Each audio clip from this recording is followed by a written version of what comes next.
Hola, bueno, prometí grabar igual esta ayudantía. Dudo que alguien la vea, siendo que subiré tarde este video y el certamen es mañana. Pero si alguien la llega a ver, genial. Bueno, la ayudantía se trata de evaporación en régimen transitorio. Específicamente este problema se llama problema de Arnold. Y bueno, el enunciado dice, en verano la gasolina en una estación de servicio se evapora. Esta se encuentra en un depósito de un largo considerablemente grande para considerarse infinito. Y por esto mismo el nivel del líquido se mantiene constante. Por arriba del combustible se encuentra un gas invisible que forma una mezcla ideal con los vapores de la gasolina. La densidad molar y el coeficiente de difusión son constantes en toda la fase gaseosa. Además, por equilibrio termodinámico, se sabe que la concentración en la interfaz se mantiene en 0,5. Pide dibujar el sistema, indicar las condiciones de contorno y encontrar una expresión para el perfil de concentraciones de la gasolina en la fase gaseosa. Entonces la universidad nos decía primero esquematizar el sistema. Nosotros tenemos como un depósito que vamos a considerar de largo extremadamente grande, donde tenemos un nivel de gasolina, ¿cierto? Que vamos a decir que permanece constante. Entonces esto va a ser gasolina, que va a ser compuesto A, y se va a evaporar en un gas, ¿cierto? En un gas que va a ser el compuesto B. Ya, nosotros en este sistema, bueno, vamos a considerar que tiene el cilindro donde está la gasolina, tiene un área transversal S, que vamos a llamar, o un área A, puede ser. Y entonces, para hacer un balance diferencial en este sistema, ocuparemos obviamente esta área transversal y un delta volumen que definimos nosotros, o sea, un delta Z. Ya, entonces para hacer el balance diferencial igual necesitamos un eje de coordenadas, lo vamos a definir en el límite entre la gasolina y el gas, como se permanece inmóvil la gasolina, como el nivel no disminuye, podemos hacer esto. Después vamos a ver qué pasa, en qué parte, o sea, qué tan útil es nuestra solución si el nivel de la gasolina disminuyera con el tiempo. Ya, entonces, vamos a empezar haciendo el balance diferencial. Nosotros ya hemos hecho bastante balance diferencial y sabemos que la ecuación general que podríamos determinar es que la variación de la concentración de A en el tiempo es igual a menos nabla el flux de A más una reacción, ¿cierto? Esta es como la forma general. Y para llegar a esto se hace el balance normal que hemos hecho siempre, que es decir, ya está la acumulación de los moles en el tiempo y esto es igual a lo que entra al volumen de control, que es NA por S evaluado en Z, menos lo que sale NA por S evaluado en Z más delta Z, más una reacción, pero en este caso no hay reacción, ¿cierto? Entonces S va a cero, y también podemos hacer el supuesto de que estamos trabajando en un estado estacionario, entonces la acumulación es cero, cero, ¿cierto? Ya acá en verdad el paso seguiría dividir por el volumen de control y hacer el volumen de control el límite cuando tiende a cero y aparecería la derivada. Bueno, y en este caso es la ecuación general porque aparece la derivada en todas las direcciones, ¿cierto? En de x, de y de z. Entonces, vamos a trabajar con esto. Lo que hacemos siempre con este tipo de ecuaciones es ¿cómo se reemplazar este flux NA con la ley de Fick. La ley de Fick para sistemas binarios nos decía que el flux de A se puede escribir como la fracción molar de A por la suma de los flux molares NA y NB, menos el término difusivo C por DAB por la derivada en todas las direcciones de la fracción molar, en términos generales, ¿cierto? Bien, entonces en alguna ayudantía, la ayudantía antes, dos pasadas, no me acuerdo, de transporte simultáneo, nosotros vimos que este término acá, el término convectivo, se puede representar también de otra manera, ¿cierto? Que era, se puede representar como la concentración de A por la velocidad molar promedio. Y si hablamos de concentración, lo podemos expresar como la concentración total por la fracción molar por la velocidad molar promedio.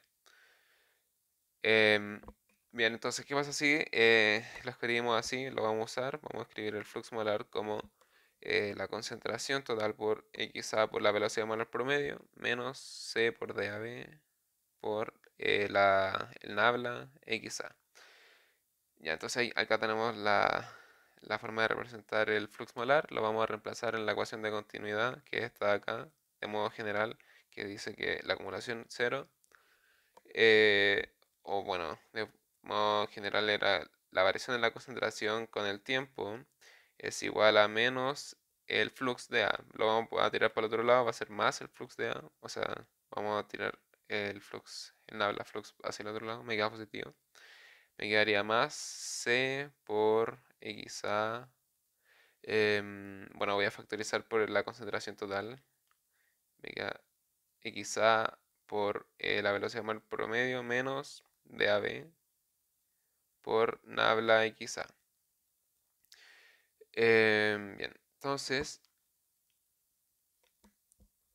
aquí bueno, acá en verdad esto era nabla el flux, ¿cierto? Entonces, si tenemos en habla el flux y tenemos ya esta expresión, lo podríamos derivar. Y esto es igual a cero porque no tenemos reacción.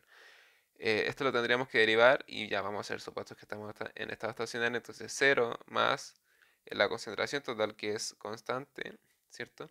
Es, bueno, sigo factorizando por la concentración y me queda x, no, xa varía, ¿cierto? La velocidad molar promedio es constante, entonces no se va a derivar. Me queda nabla xa menos la difusividad de A en B, que es constante, por la doble derivada de xa, igual a cero. Bien, entonces, ya que tenemos esta expresión, nos damos cuenta que todo esto está igualado a cero, entonces C lo podemos obviar, ¿cierto? Lo igualamos a cero. Eh, bien, nosotros estamos trabajando solamente en una dirección, entonces este nabla igual lo podemos reescribir nuevamente como, bueno, la velocidad molar promedio por dxa en dz, solo consideramos esa dirección, menos dab por d la doble derivada de xa con respecto a z, igual a cero. Ya, ahora sí, este término de la velocidad molar promedio se puede escribir con los flux, ¿cierto? En este caso, igual tenemos solamente la velocidad molar promedio en la dirección z. Entonces lo escribimos con respecto a z, entonces eso se puede escribir como el flux de A en dirección z más el flux de B en dirección z dividido la concentración total, una velocidad molar promedio. Y ahí esto se puede ¿cómo se dice? Evaluar en cualquier punto de nuestro sistema. En este caso lo vamos a evaluar en todo Z. Y nosotros podemos hacer el supuesto al tiro de que B se encuentra estancado. Entonces el flux molar de B en B no existe. Estancado. Y también, como lo podemos evaluar en cualquier punto del sistema, lo vamos a evaluar en la interfase de la gasolina y el gas. Es decir, en Z igual a cero.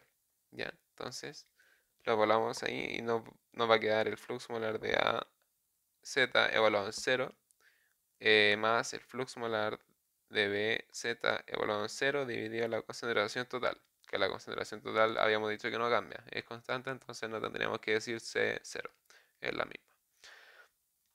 Ya, entonces aquí igual podemos hacer el supuesto de que está estancado y además que es insoluble. B es insoluble en A. Entonces no va a existir una difusividad de B en A. Ya, eso es muy importante. Esto no existe. Bien, entonces ya nos queda la velocidad molar promedio como NaZ0 dividido C. Ya. Entonces, ¿qué pasaría si nosotros reemplazamos este flux molar de A en Z igual a 0 con la ley de Fick? Hagamos eso. La ley de Fick evaluada en 0 en Z igual a 0 sería la fracción molar de A evaluada en 0 más NaZ0 más NbZ0 menos C por DAB por la derivada de xa en dz y de esto también evaluado en z igual a 0, entonces evaluado en 0. Ya habíamos dicho que B es insoluble en A y podríamos obtener entonces la expresión de NaZ0 de modo general, ¿cierto? Si despejamos NaZ me queda menos C por DAB por dxa en dz dividido 1 menos xa sub 0. Ya, bueno, y esto devuelvo en cero. En z igual a cero. Ya, entonces reemplacemos esta expresión en la expresión de velocidad molar promedio. La velocidad molar promedio en dirección z me quedaría menos c por dAv por dxa en dz evaluado en cero dividido 1 menos xa y todo esto dividido c. Entonces el c se me cancela y me queda solamente menos dAv y toda esta lecera. Ya que tenemos una expresión para la velocidad molar promedio, lo podemos reemplazar en la ecuación de continuidad que teníamos en alguna parte. La tenía escrita más bonita. Bueno, esa está acá, ¿cierto? Me quedaría la velocidad molar promedio. No, esta no es la que escribí, es esta, esa. La velocidad molar promedio menos dAv por dxa en dz evaluado en 0 dividido 1 menos xa sub 0 por nabla xa, en este caso era dxa en dz, ¿sí? Menos dAv,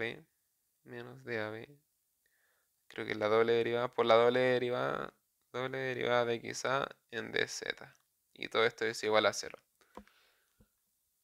Bien, entonces,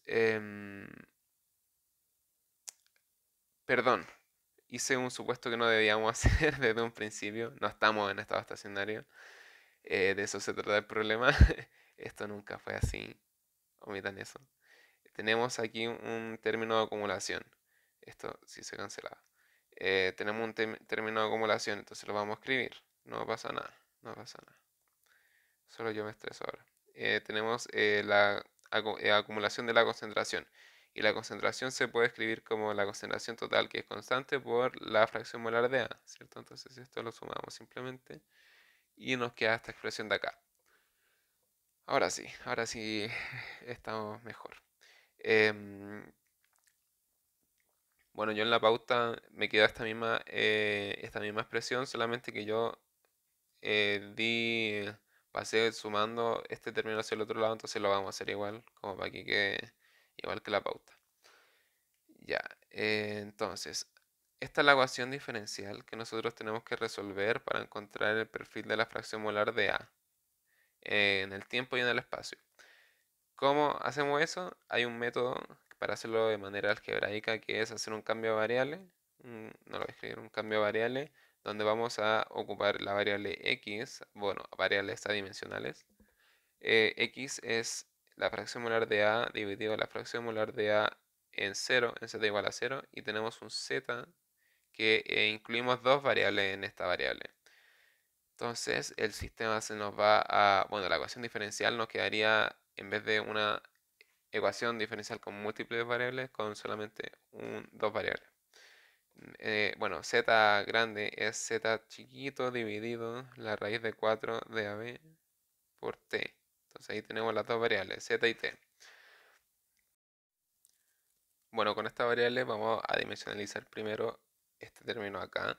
La derivada de xa con respecto a t, la derivada temporal, entonces me quedaría de xa con respecto al tiempo, ocupando la regla de la cadena, me quedaría de xa en dx grande por dx grande en dz grande por dz grande con respecto al tiempo.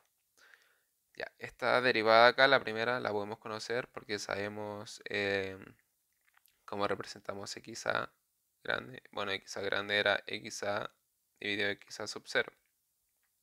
Entonces yo puedo despejar mi xa chiquito. Xa me queda x por xa sub 0 y derivar con respecto a x grande. Me queda de xa con respecto a x igual a la derivada de x es 1. Esto me queda xa sub 0.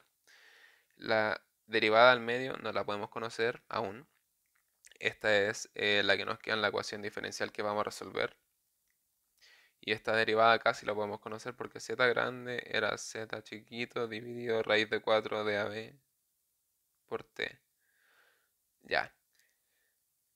Lo que podemos hacer es derivar con respecto al tiempo, ¿cierto? Si derivamos con respecto al tiempo me quedaría dz en dt igual a z chiquito dividido... No, vamos a derivar.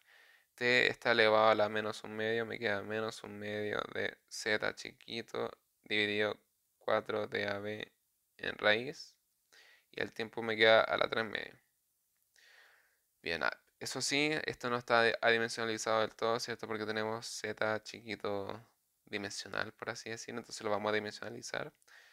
Nosotros de acá lo podemos despejar, z chiquito me queda z grande por raíz de 4 de AB t. ¿Y qué pasa si lo reemplazamos en la expresión que acabamos de tener? Esto sería, bueno, lo sumo, bueno, reemplazar, no sé cómo escribir, reemplazar así. Me quedaría que esto es igual a menos un medio de z grande, bueno, el 2 parece la z, 2, z, z prima, voy a pasarla a llamar z prima, raíz de 4 de AB por t, dividido todo, raíz de 4 de AB. Acá voy a arreglar esto de alguna manera. Voy a meter el t a la 3 medio adentro, una parte, me queda un medio adentro y me queda un t multiplicando por afuera. Entonces la raíz se me cancela, se simplifica y me queda entonces que esta derivada es menos z' dividido 2t. Ya, ahora que tenemos estas expresiones, yo puedo reescribir mi derivada, ¿cierto? De x a en dt como la primera derivada que es, bueno, x a sub 0 por la tercera derivada que era menos z' o z' dividido 2t em, por, estoy bien, sí, por la derivada de x en dz grande. Ya, entonces esta la vamos a guardar, la dejamos ahí. Y ahora vamos a ver cuál era la siguiente derivada que tenemos que adimensionalizar. Y es estas de aquí, son las mismas, ¿cierto? Evaluadas en distintos puntos. Ya, entonces vamos a hacer los mismos pasos. Primero, hacer la regla de la cadena de x a en dz sería de x a en dx por dx en dz grande, dz en dz chiquito. Este término ya lo conocemos, es x a sub 0. Este no lo conocemos y no lo vamos a conocer hasta después. Y esto de acá lo podemos obtener de la misma manera que lo hicimos antes, derivar el cambio de variable este de aquí con respecto a z. Entonces me quedaría que esto es igual a 1 partido, bueno, de z' en dz es igual a 1 partido raíz de 4 de AB t. Bien. Entonces simplemente podríamos reescribir esto. Me quedaría x a sub 0 dividido 4 de ABT en raíz por dx en dz. Y ahí también la vamos a guardar. La vamos a dejar encerradita. Y me falta, bueno, esto está evaluado en todo el sistema y en z igual a 0. Ahí vamos a ver cómo lo escribimos en la ecuación. Me falta entonces este término aquí, que es la segunda derivada que acabamos de obtener con respecto a z. ¿Ya cómo hacemos eso? Veamos. De la doble derivada de x a con respecto a z sería derivar nuevamente la expresión que tuvimos acá arriba. Sería derivar con respecto a z x a sub 0 dividido la raíz de 4 de abt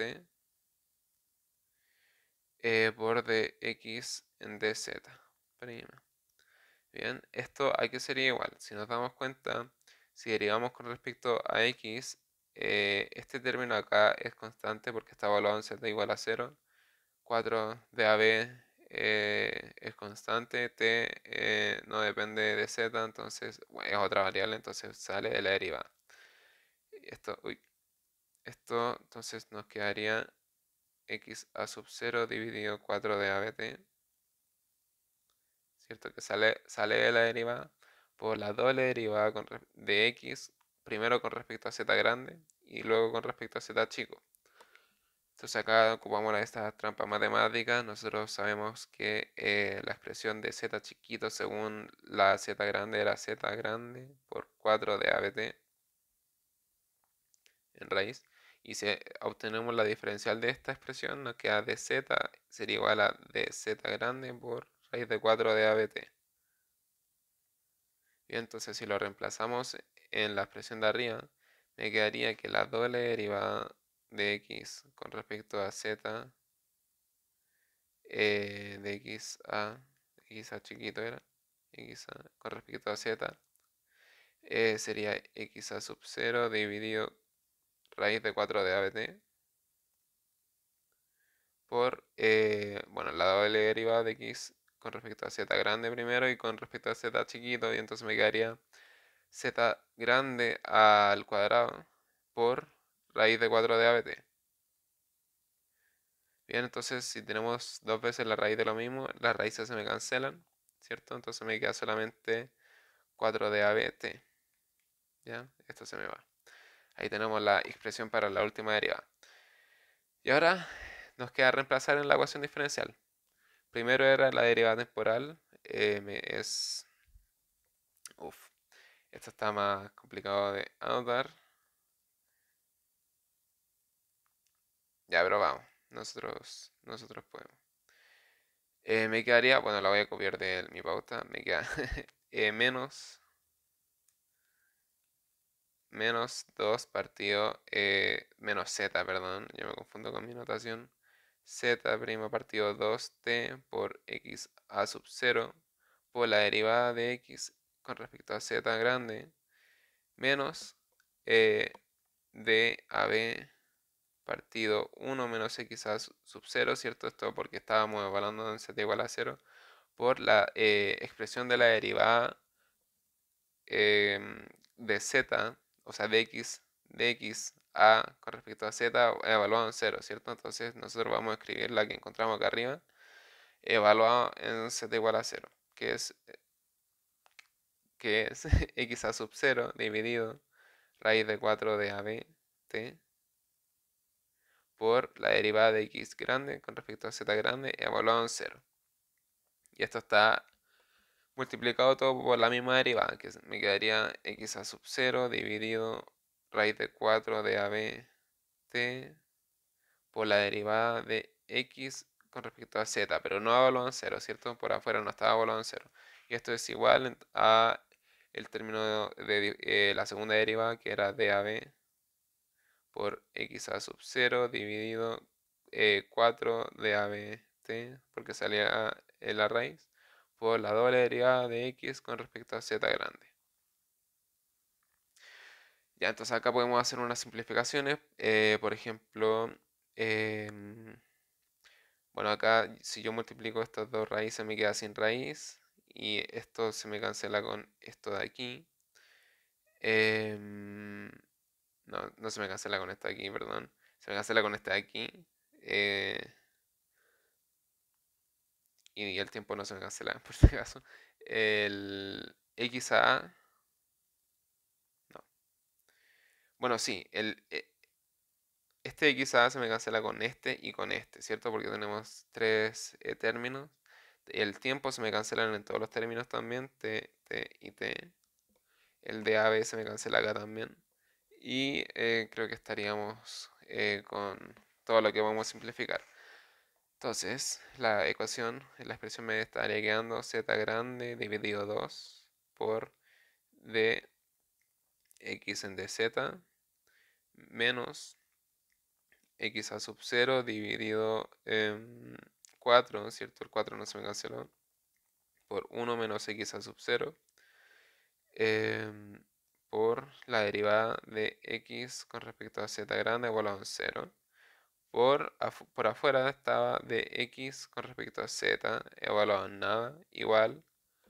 En esta parte me queda un cuarto de dab, no, dab se me canceló, un cuarto de la doble derivada de x con respecto a z grande.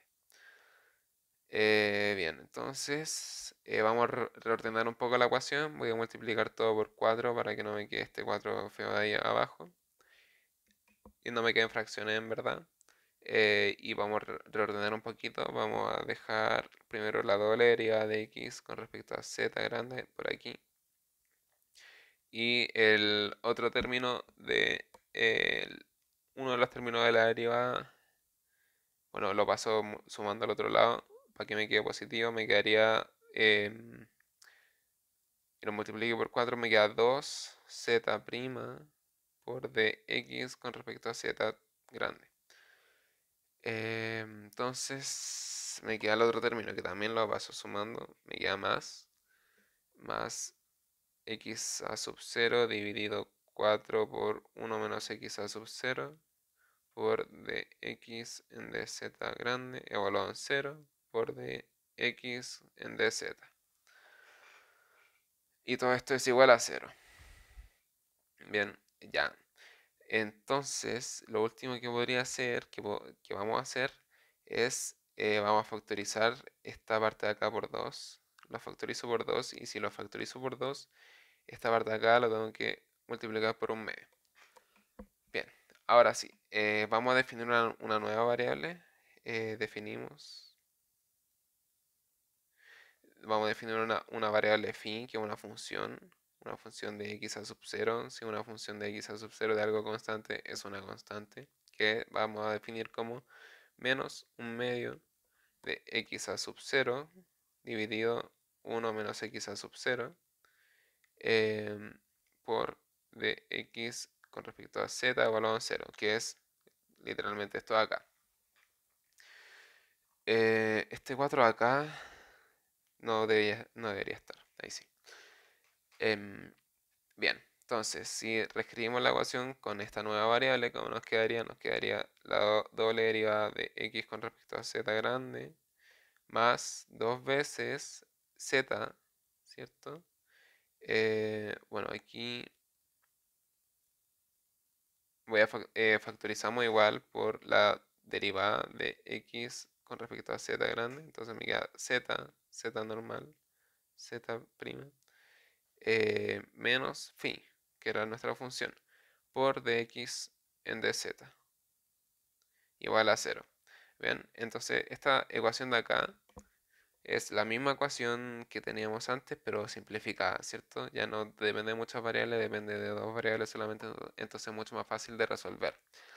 Para resolver una ecuación diferencial cualquiera necesitamos condiciones de contorno o iniciales, condiciones. Nosotros en algún momento tuvimos que haber definido las condiciones del sistema, las vamos a definir en este momento. Vamos a volver al inicio. Nosotros sabemos que no estamos en estado estacionario, eso fue un error al principio. Entonces las condiciones tendríamos, normalmente podemos definir dos condiciones de contorno y si estamos en estado transitorio, una condición inicial. Definamos primero la condición inicial. En la condición inicial tenemos que definir tres variables, ¿cierto? El tiempo, la fracción molar y la posición. Entonces, condición inicial en t igual a 0. ¿Qué va a pasar con la fracción molar en algún z? ¿En qué z lo vamos a definir? En todo z. O z mayor que 0. ¿Y qué pasa con esa fracción molar? Es que toda es igual a 0. ¿Por qué? Porque aún no se está evaporando la gasolina. La condición de contorno 1 la podemos definir en la interfaz, ¿cierto? En z igual a 0. ¿Qué pasa con esa fracción molar? Es una fracción molar conocida, que según el enunciado, bueno, x a sub 0, según el enunciado es 0,5. ¿Y esto ocurre en qué tiempo? Para todo tiempo. Todo tiempo se mantiene la fracción molar en ese valor. Y la condición de contorno 2 la podemos expresar lejos de nuestro sistema, ¿cierto? Lejos de nuestro sistema nosotros podemos conocer una fracción molar. Entonces en z, cuando tiende a infinito, nosotros conocemos una fracción molar ¿para qué tiempo? Para todo tiempo. Que lejos del sistema nunca va a haber gasolina, entonces es igual a cero. Ya, estas condiciones de contorno que definimos tarde, las tenemos que adimensionalizar. ¿Con qué? Con las variables que habíamos definido. Entonces, x era x a dividido x a sub 0 y z grande era z chico dividido 4 de AB t en raíz. Ya, para la condición inicial, ¿qué pasa? T lo estamos evaluando en 0. Y si evaluamos t en 0, esto de acá, el z grande, se me va, tiende a infinito. Entonces, vamos a definir esa condición de contorno en la nueva variable, o sea, en la nueva ecuación diferencial como condición 1, no sabemos si inicial o de contorno porque ya tenemos solamente dos variables, eh, en z grande cuando tiende a infinito, ¿qué pasa entonces con la fracción molar? Era que es 0, entonces si es 0, la x grande también es 0. X grande es 0. Y una segunda condición de contorno la podemos definir con la condición de contorno 1. ¿Qué pasa cuando z es igual a 0? Z es 0, entonces z grande es 0 y la fracción molar de a es xa sub 0. Entonces aquí reemplazamos xa sub 0, entonces x grande es 1. Entonces definimos que z, en z grande igual a 0, x es igual a 1. ¿Y qué pasa con la tercera condición? La segunda condición de contorno, si la dimensionalizamos, nos damos cuenta, cuando z tiende a infinito, z grande es infinito, y xa es 0, y x sería 0. Pero esa condición de contorno ya la escribimos acá arriba, fue la primera que escribimos. Entonces, como tenía que pasar, si nosotros teníamos tres variables y luego la dimensionalizamos y tenemos dos solamente, y teníamos tres condiciones de contorno al principio, ahora vamos a necesitar solamente dos. Y es justamente lo que ocurrió. Dos de ellas eran dependientes. Entonces solamente vamos a necesitar dos. Y ahí, ¿cómo resolvemos esta ecuación diferencial? Nosotros tenemos esta ecuación diferencial de segundo orden. Y normalmente nosotros resolvemos haciendo variables separables. Pero para eso necesitábamos tener una ecuación diferencial de primer orden. Entonces vamos a hacer un cambio de variable nuevo. Vamos a decir que y va a ser la derivada de x con respecto a z. Si hacemos ese cambio de variable, me va a quedar que la ecuación diferencial me queda la derivada con respecto a z de y más 2z menos phi por i, ¿cierto? Por i igual a 0. Entonces podemos ahora sí hacer variables separables. La derivada de i con respecto a z me quedaría menos 2z' menos phi por i.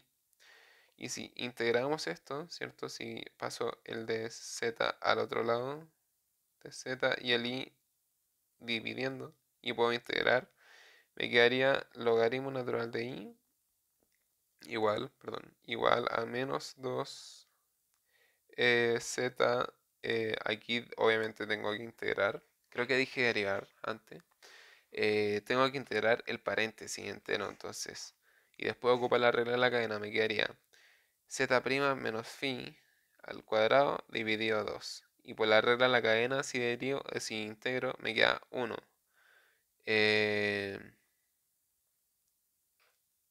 Integrar, creo que dije derivar de nuevo. Bueno, entonces, y si integré, acá me aparece una constante integración 1.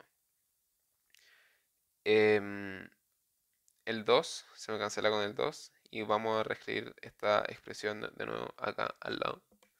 Me estaba quedando logaritmo natural de i igual a menos 2 dividido 2, entonces me queda z' menos phi al cuadrado más la constante 1. Bueno, acá voy a aplicar exponencial. Me queda i es igual a la exponencial. Bueno, me queda exponencial de esto primero más por la exponencial de la constante.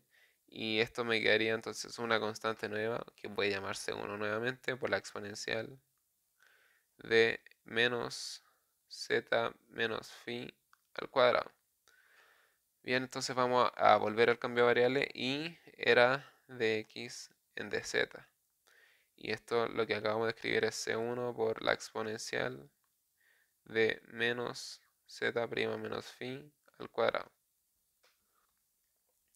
Bien, entonces acá ya podemos hacer una integración por variables separables nuevamente. Lo vamos a hacer. Pasamos el de z hacia el otro lado. Pero esta vez vamos a integrar en nuestro dominio de solución, que es entre 0 y z. ¿Sí? Vamos a escribir z solamente, z. Entonces si integramos entre este dominio vamos a tener que x en este dominio sería igual a la constante 1 por la integral entre 0 y z, nuestro dominio, de la exponencial de menos z' menos phi al cuadrado en dz más una constante de integración 2. Bien, acá nos tenemos que acordar de una definición que es la... a ver, ¿con qué color? Con este. Se define una función de error de la variable x como 2 raíz, dividido raíz de pi por la integral entre 0 y x, ¿cierto? Es la variable de la función, de la exponencial de menos otra variable t al cuadrado en dt. Y es justamente lo que tenemos acá arriba, entonces lo podemos escribir. X se puede escribir como la constante 1, y acá nos aparece el término 2 dividido raíz de pi, entonces multiplico por pi dividido 2 por la función error erf de z, ¿sí? Más la constante de integración 2. Acá tengo dos constantes de integración, la 1 y la 2, la vamos a resolver ocupando las condiciones de contorno. Entonces, evaluando primero la condición 1, no sé si son de contorno, eh, evaluamos vamos a evaluar primero con la condición de contorno 2, sí, mejor. Con la condición de contorno 2, nosotros la evaluamos en z igual a 0, x es igual a 1. Entonces, x es igual a 1 cuando z es 0, entonces c1 por raíz de pi dividido 2 por la función error de 0 más la constante 2. La función error de 0 es un número, ¿cierto? Era 2 partido raíz de pi por la integral entre 0 y x, que es entre 0 y 0 de e a la menos t al cuadrado de t. La integral entre 0 y 0 de cualquier función es 0, ¿cierto? Entonces todo este término es 0. Y de acá puedo saber que la constante de integración 2 es igual a 1. Y ahora evaluemos la condición 1, que decía que en z igual a infinito, x es igual a 0. Entonces, x es igual a 0 cuando z es igual a infinito, entonces c1 por, ¿cómo era? C1 por pi en raíz dividido 2 por la función error de infinito, ¿cierto? Que es z infinito más la constante 2. La constante 2 sabemos que es 1. Y acá deberíamos saber que la propiedad, creo que una propiedad, que la función error de infinito tiende a 1. ¿Ya? Entonces, si sabemos eso, me quedaría que 0 es igual a la constante 1 por pi dividido 2 en raíz más 1. Entonces la constante de integración 1 me quedaría menos 2 partido raíz de pi. Ya. Entonces acá ya podemos escribir la solución, que x sería igual a menos 2 partido raíz de pi por raíz de pi dividido 2 por la función error de z, más la constante 2 que era 1. Entonces esto se me cancela y me queda menos la función de error de z más 1. Bien, pero ahora esta es la solución, pero igual me pueden decir, oye, pero esta no es la que aparece como en el libro. ¿Cómo se puede obtener esa? Y lo vamos a hacer. Primero vamos a redefinir la constante de integración 1. En esta nosotros habíamos dicho que la función de error es igual a 1, pero ¿qué pasa si no es igual a 1? O sea, vamos a escribir que si despejo la constante 1 desde acá, me quedaría que C1 es igual a menos 1 partido pi, raíz de pi partido 2 por la función error de infinito. La integral entre 0 e infinito de la exponencial de menos z menos phi al cuadrado en dz. Bien, entonces, escribamos el perfil de concentraciones con esta constante integración y también definiendo la función de error como la integral.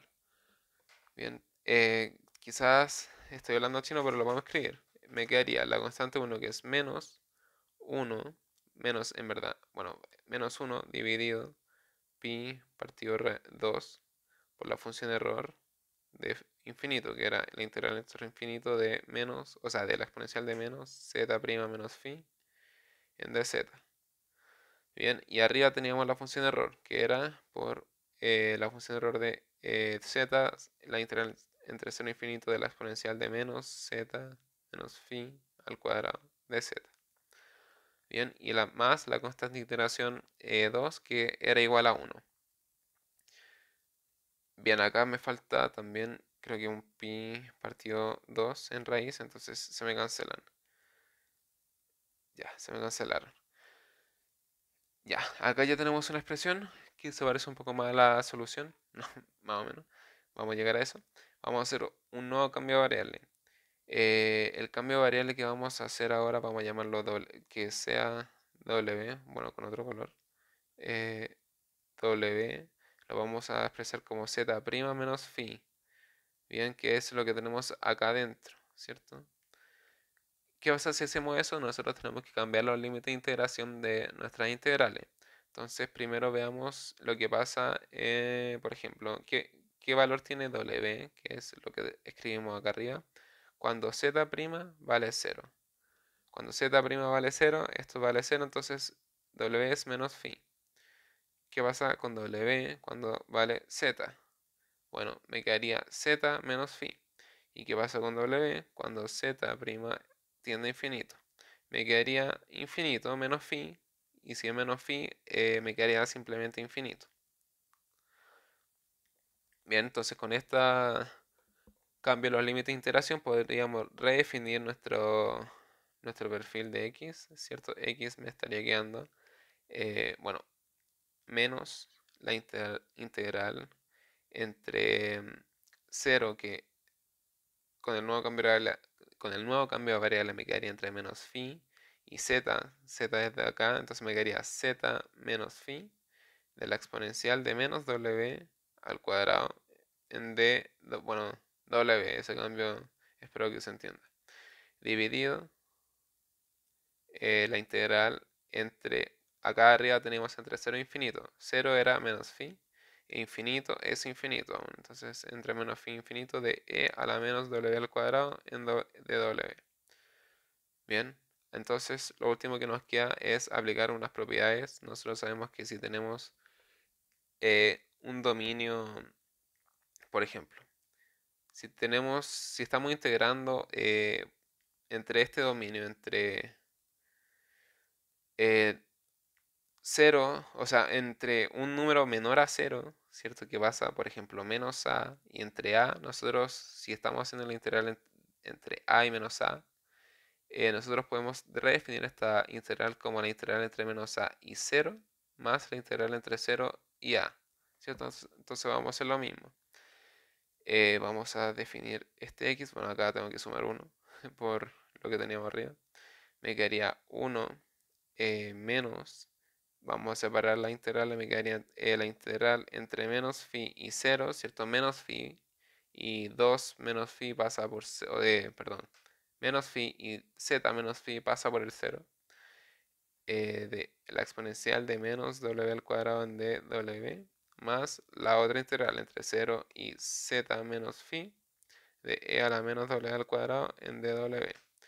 Todo esto dividido la integral entre lo mismo, vamos a separarlo, me queda entre menos phi y 0 de e a la menos w al cuadrado en dw más la integral entre 0 e infinito de e a la menos w al cuadrado en dw. Bien, entonces esto de acá y esto de acá son las definiciones de la función de error, pero esto de acá no son. Pero vamos a aplicar otra propiedad de las integrales, es que cuando multiplicamos por menos 1, cambia los límites de integración. Entonces el 0 pasa para abajo y el menos phi hacia arriba. Menos phi y 0. Y borré esto sin querer. Bien, entonces vamos a hacer lo mismo con la integral de abajo. Me queda menos y cambio los límites entre 0 y menos phi. Y ahora ya tenemos las definiciones de la función de error y lo puedo escribir tal como x sería igual a 1 menos, me quedaría la función de error eh, menos pi en raíz dividido 2 por la función de error de menos phi más la función de error, bueno, pi partido 2 en raíz por la función error de erf de z menos phi. Y todo esto dividido, lo mismo, menos pi en raíz partido 2 por la función error de menos phi, más pi partido 2 pi en raíz por la función error de infinito. Y esta sí es la solución que aparece en el libro, ¿cierto? Así es como se llega, con puras propiedades de las integrales y haciendo cambios de variables. Y bueno, eso ya es todo. Bueno, lo último que quedaría para en verdad llegar a la ecuación del libro es em, simplificar estos pi, ¿cierto?